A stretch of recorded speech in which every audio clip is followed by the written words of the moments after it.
V času, ko so si avtomobili bolj ali manj podobni in so precejšnji oblikovni ekstremi prej redkost kot pravilo, italijanska Lancia to odlično izrablja v svojo korist. Z novim Y.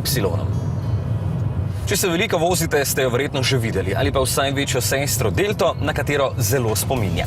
Za obema pa se boste obrnili verjetno vsaj dvakrat, čeprav moški tega ne bodo priznali. To je sicer že tretja generacija, ki je narejena na podaljšani osnovi Fiata 500, kar pomeni, da ima tudi zadnji par vrat, čeprav je nekateri zaradi elegantno postavljene kljuke sploh ne boste opazili. Notranjost je sama po sebi zelo elegantna, čeprav je v primerjavi s preteklo generacijo precej enolična in pusta, saj je armaturno ploščo oblečeno v tkanino zamenjala plastika. Merilniki so tako kot prej postavljeni tukaj na sredino, volan pa na žalost ni nastavljiv po globini.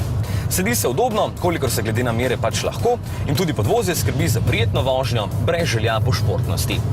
Tole malo Lancia poganja 1,4-litrski dizelski motor s 4 valji, ki proizvede 70 kW, svojo nalogo pa odlično opravlja, saj je poraba na testu znašala dobrih 5 litrov.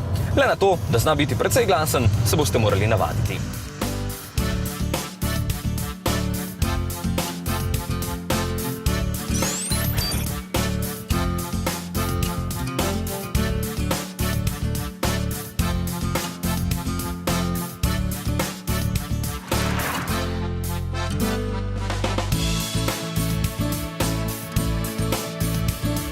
Za 400 € si lahko predvsem ženske omislite sistem samodejnega bočnega parkiranja, sicer pa si bo takšno Y, ki je nabasana z dodatno opremo, redko kdo kupil, saj stane več kot 20 tisočakov.